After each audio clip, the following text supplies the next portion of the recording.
शांति। आप सभी ने महान विभूतियों के जीवन के अनुभव और अनमोल वचनों को सुना। ये जीवन जो हम सभी को मिला है, ये अनमोल कैसे बने, अमूल्य कैसे बने, तो स्वयं निराकार परमपिता परमात्मा प्रजापिता ब्रह्मा बाबा के तन में अवतरित होकर के हम बच्चों को सत्य ज्ञान दे करके, सत्य ज्ञान क्या कि तुम देह नहीं आत्मा हो। ये आत्मिक ज्ञान जिसे आध्यात्मिक ज्ञान कहते हैं, ईश्वरी विद्या कहते हैं, राजयोग कहते हैं, स्वयं परमपिता परमात्मा देते हैं। और उसके द्वारा हम सभी का ये जीवन जो पहले तक साधारण जीवन था, आज विशेष विशेष विशेष जीवन हो गया, अमूल्य जीवन हो गया। सन 1936 में वो निराकार परमपिता परमात्मा शिव इस धराधाम पर अवतरित हुए। पावन महाशिवरात्रि का वो दिन, जब दादा लेखराज मुंबई में थे, जिसे मुंबई कहा जाता था, और वहां बबुलनाथ का मंदिर था। उस समय परमात्मा का इस भारत भूमि पर अवतरण हुआ, जिसके लिए गीता में कहा है भगवान ने कि यदा यदा हि धर्मस्य ग्लानिर्भवति भारत अभ्युत्थानम् अधर्मस्य तदात्मानं सृजाम्यहम्। जब जब अधर्म बढ़ता है और धर्म का नाश होता है, तब मैं आकर के पुनः सत्य धर्म की स्थापना करता हूं। वहां से दादा लेखराज, जो हम सभी पिता श्री ब्रह्मा बाबा के नाम से जानते हैं, जो हम सबके अलौकिक पिता हैं, शिव बाबा ने उनके द्वारा नई सृष्टि रचने का संकल्प दिया, कर्तव्य दिया। और ऐसे करके ब्रह्मा बाबा ने अपने जीवन को संपूर्ण समर्पण किया। तन मन धन सहित समर्पित हो गए। इस संसार में अगर हम कुछ भी देते हैं तो कोई तन देता है, मन देता है तो धन नहीं दे सकता, कोई धन देता है तो तन नहीं दे सकता, मन नहीं लगा सकता। लेकिन इस संसार में एक ब्रह्मा बाबा ही ऐसे हैं जिन्होंने तन भी लगाया, मन भी लगाया, धन भी लगाया और जन्माना परिवार, चारों लगा दिए। इसलिए ब्रह्मा बाबा जैसा इस संसार में कोई महानुभूति, कोई हस्ती आज दिन तक हुई नहीं है। और बाबा ने ये संकल्प किया कि वो परमात्मा मुझसे जो कर्तव्य करा रहा है वो मुझे करना ही है। तब से बाबा ने उन्हें ब्रह्मा नाम दिया, जब संपूर्ण समर्पण हुए।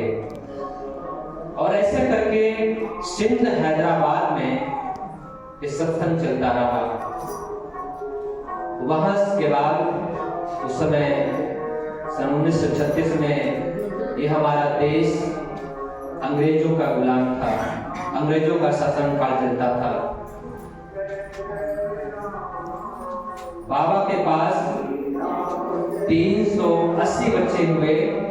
धीरे धीरे सब समर्पित होते रहे, आते रहे। और उसमें कन्याएं जो दादियों के रूप में हम देखते हैं, तो सब छोटी बच्चियां थी, कोई 8 साल, 10 साल, 12 साल ऐसे उम्र की। और बहुत सी माताएं बहनें जिन्हों को साक्षात्कार हुआ, श्री कृष्ण का साक्षात्कार हुआ, स्वर्ग का साक्षात्कार हुआ। वो गोपियां दिखाते हैं शास्त्रों में कि जब भगवान की जब मुरली बजती थी या कृष्ण मुरली बजाते थे तो गोपिकाएं कोई भी कार्य कर रही होती थी, सारे कार्य छोड़कर चली जाती थी उस मुरली को सुनने के लिए। तो वो गोपियां अपने घर गृहस्थी को छोड़ करके बाबा के पास आने लगी। कराची में बाबा ने 14 साल उन कन्याओं को, माताओं को, बहनों को, भाइयों की पालना की।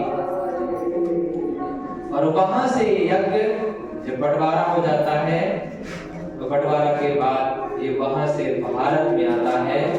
तो फिर बाबा ने स्थान दिया अरावली पर्वत, जो शास्त्रों में दिया गया है कि पांडव कहाँ रहे, तो उन्हें संसार में अरावली पर्वत मिला रहने के लिए। तो अरावली जो पर्वत है वो अरावली के श्रृंखलाएं जो जितना भी वहाँ राजस्थान में जो पर्वत श्रृंखला दिखती है उस पूरी श्रृंखला को बोलते हैं अरावली पर्वत। और उस एक आबू पर्वत है, आबू पर्वत जिसे कहते हैं अब्बा का घर। तो उस आबू पर्वत पर परमात्मा ने कहा बच्चे तुम्हें यहीं से पूरे विश्व को केंद्र बनाना है। तो वो स्थान बाबा वहां पर आए, और जब वहां आए तो वहां अनेक प्रकार की समस्याओं का सामना करना पड़ा। एक छोटी सी बात मुझे याद आ गई कि जब 1936 और 37 की बात है, जब ये ज्ञान जोर शोर से बढ़ने लगा तो कुछ विरोधी लोग हुए और उन्होंने ब्रह्मा बाबा को और जो भी उनके साथ में जुड़े हुए भाई बहन थे सबको मारना चाहा। उसके लिए क्या किया, जो दादा का भवन था तो उसका नाम था लखी भवन, क्योंकि लखी बाबू का था, लेखराज बाबा का दादा का नाम लखी बाबू था। तो उस लाखा भवन को उन्होंने आग लगा दिया। और उसके पहले ही बाबा बच्चों को पीछे के द्वार से लेकर के कहते हैं आओ बच्चों, अमृत वेला का समय था, आओ बच्चों हम आपको सैर कराते हैं सागर की। तो पीछे से बच्चों को सब लेकर चले गए बाबा, और यहाँ से आगे से उन्होंने बंद करके ताला डाल करके वो आग लगा दी, कोई निकल नहीं पाएगा, सब इसी में जल के खत्म हो जाएंगे। और फिर बाबा जब लौट के आए तो जब थोड़ी थोड़ी आग दिखी तो बाबा ने कहा बच्चों तुमने, बाबा ने मुरली कहा ना भंभोर की आग लगेगी, तुमने देखा है कभी? तो बोले नहीं देखा है। तो देखो बच्चे रोज भंभोर की आग जल रही है, देखा? तो बच्चों का बाबा तो अपना घर है। बोले बच्चे वो घर था, अभी जैसे ये जल रही भंभोर की आग ऐसे ही दुनिया भंभोर की आग में जलेगी। तो ये यज्ञ जो है जिसका नाम है अविनाशी रुद्र गीता ज्ञान यज्ञ, इस ज्ञान यज्ञ में सबसे पहले आहुति बाबा ने हम बच्चों से प्रत्येक बच्चे से दिलवाई। वो आहुति कौन सी है? वो 5 विकारों की आहुति है, काम, क्रोध, लोभ, मोह और अहंकार। ये सूक्ष्म है, ये अंदर की है, लेकिन स्थूल में इस बेहद के यज्ञ में क्या आहुति बढ़ी? तो पहली आहुति स्थूल रूप में वो लाखा भवन आहुति की स्वाद हुआ है, और अंत में पूरी दुनिया स्वाद होगी, तब एक नई दुनिया आएगी। और उसी का लाखा भवन का दिखाते हैं, लाह का भवन दिखाते हैं शास्त्रों में कि पांडव लाह के भवन में थे तो उन्होंने अग्नि लगा दी। और उसमें भी ये दिखाते हैं कि गुप्त मार्ग के द्वारा वो बाहर निकल गए थे। तो जब माउंट आबू में बाबा आए तो अनेक प्रकार की समस्याओं का वहां पर विपरीत परिस्थितियों का सामना करना पड़ा, लेकिन बाबा निश्चिंत रहे।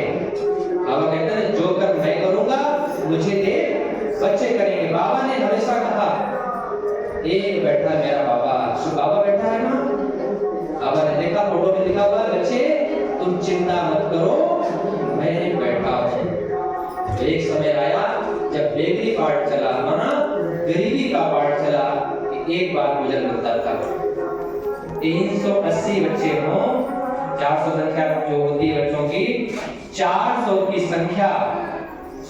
और सुबह का भोजन, अभी भोजन एक बार हुआ है, सुबह का कोई राशन भी नहीं है, तो सामग्री नहीं, लेकिन एक निश्चय कि वो खिलाएगा, और वो डेली खिलाता था बाबा। तो सभी आप सबने थोड़ा थोड़ा सुना होगा। और आगे चल करके ये संस्था धीरे धीरे वृद्धि को पाती गई, और वहां से फिर दादियों को बाबा ने कहा, बच्चे अब जाओ, अब समय तो आया है पूरे विश्व को संदेशा देने का। तो दादियां वहां से निकली, और निकल के सबसे पहले गंगे दादी और मनोहर दादी ये निकली और दिल्ली पहुंची जमुना के कंठे पर। और वहां पर एक धर्मशाला था, उस धर्मशाला में जाकर के वो वहां रुकी जाकर के, जिसमें दरवाजा गेट तो थे लेकिन उसमें दरवाजा नहीं था, इधर से भी खुला उधर से भी खुला। वहां पर शमशान था, और एक व्यक्ति वहां पहरा देता था, वो पहलवान था। तो उसने क्या किया, रोज जो सुनता था ये जाती हैं और किसी का बनाया हुआ खाती नहीं, अपने हाथ से पका खाती है, तो सिर्फ एक बार खाती है, और वस्त्र भी नहीं, एक जो वस्त्र है ना पहनकर उसी से काम चलाना है। वो सारा त्याग तपस्या देख करके एक दिन उसको पहलवानी के लिए जाना था, और उसने क्या संकल्प किया कि वो वहां पहरा देता था। उसने संकल्प किया कि अगर ये सच्ची सच्ची देवियां हैं तो आज इस पहलवानी में मेरी जीत हो जाए, बस ये संकल्प कर चला गया। और वहां पर वो ऐसे पहलवान से जीता जो बहुत बड़ा विजेता था।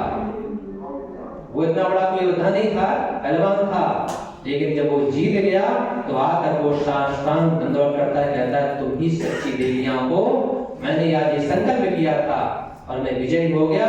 और उससे कोई परास्त नहीं कर सका था, जिससे वो लड़ने के युद्ध करने गया था। तो वो त्याग तपस्या की मूर्त आज वो दीदियां जो पहले थी छोटी छोटी कन्याएं, आज वो दादियां बनकर के पूरे विश्व में बाबा ने उनके द्वारा शिव बाबा का ध्वज परचम लहरा दिया। और आज 140 देशों से भी अधिक सेवा केंद्रों के द्वारा सेवाएं हो रही हैं, और अनेक प्रकार के हमारे लगभग 21 विंग बने हुए हैं, जैसे शिक्षा विभाग है, ज्यूरिस्ट विंग है,